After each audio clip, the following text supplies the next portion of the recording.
Hey everyone, and welcome. Today, we're diving into a topic that's, well, it's absolutely at the heart of any modern cloud app, networking. We're going to talk about how all those tiny, independent pieces of your application, your microservices, actually talk to each other on AWS without the whole thing just turning into total chaos. So, let's get ready to map out this microservice metropolis. So, picture this. You've done it.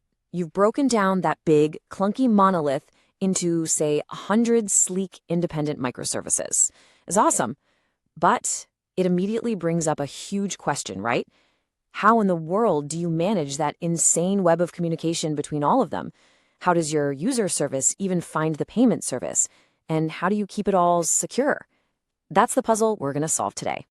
We're going to tackle this with a little journey, starting from the inside and working our way out.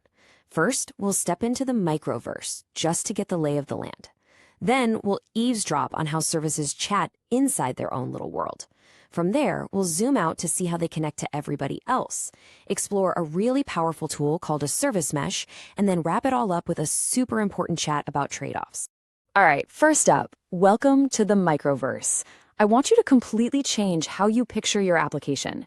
It's not one giant building, a monolith anymore. Nope. From now on, think of it as a sprawling, bustling city, a metropolis of different services all working together. See, every single service in this city has its own specific job, One handles user profiles, another processes orders, a third manages the inventory. They're all small, they're independent, but to actually get anything useful done for a user, they have to collaborate. And that means they need things like roads, addresses, and a phone book. In our world, that's networking. So, how does this city actually function day to day? Let's start with the local side streets. This brings us to section 2, chatting inside the box. We're going to zoom right into our Kubernetes cluster on AWS and see how all these different buildings talk directly to each other. The very first piece of this puzzle is something called a cluster IP. The easiest way to think about it is like a permanent private phone extension for each service. It's a stable internal address that never changes, even if the service itself restarts or moves. This gives all the other services a totally reliable number they can call anytime.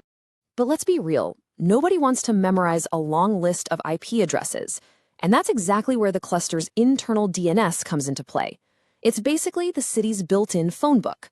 So now, one service can just say, hey, I need to talk to the orders service, and the DNS automatically looks up its cluster IP address.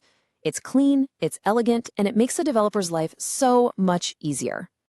All right, section 3, connecting to the world. So our services can all chat with each other now. Great, but what about everyone else? We have to manage traffic coming in from our users and traffic going out to other systems.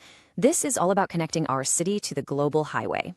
So for traffic coming in, you've basically got two main choices on AWS. First is the classic load balancer. Think of this like a private, guarded gate for a single important building. It's simple, it's direct. The other option is an ingress controller. Now, this is more like the main reception desk for the entire city. It stands at the main entrance, takes all the incoming requests, and then smartly routes them to the correct service based on the URL. So, what's the bottom line? An ingress is definitely more complex to set up, but it's way more powerful and a lot more cost-effective, since you only need one public entry point for your whole app. Let's trace a single request just to see how this all clicks together. Okay, so a user's request comes in and hits the main load balancer.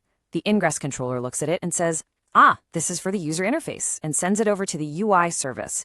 Then that service realizes it needs some data, so it uses the internal DNS to call the orders service.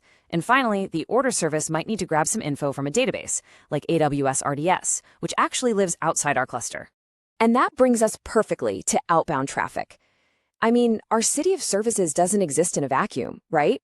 It relies on all these essential utilities and warehouses that are located just outside the city limits. I'm talking about databases, caching services, or third-party APIs for things like payments or sending emails. Our internal services have to have a secure and reliable way to connect out to those. Okay, on to section 4, adding a service mesh. Now that we've mapped out all this traffic flowing in, out, and all around our city, you might be thinking, wow, this sounds kind of complicated to manage. And you know what?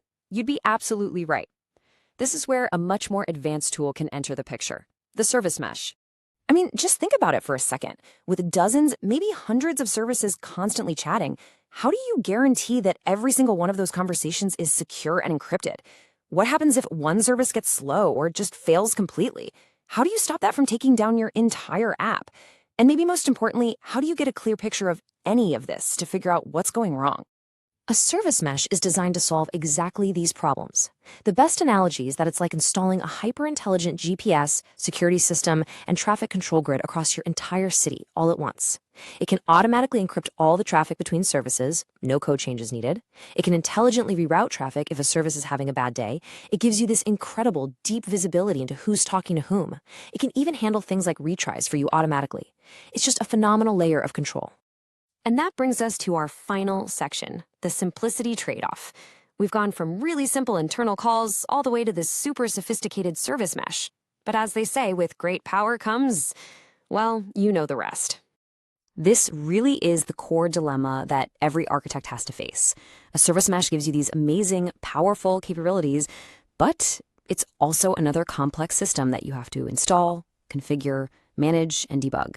The power is undeniable, but it comes at the cost of more complexity. Another thing to worry about. You have to be honest and ask yourself if you really need that power right now. So if there's one thing you take away from this, let it be this. The best network pattern is the simplest one that solves your problem today. Please, don't start with a service mesh on day one just because it sounds cool and powerful. Start with the basics, cluster IP and an ingress. Then, when and only when you start to really feel the pain of managing security, reliability, and observability at scale, then you can start looking to upgrade. And that leaves us with one final question for you to think about. As your own application metropolis grows, as it goes from a small town into a true megacity, how will you recognize the signs? How will you know when it's time to move beyond that simple city gate and invest in that full, intelligent, citywide traffic system? Knowing when to make that leap? Well, that's the real art of architecture. Thanks for joining me.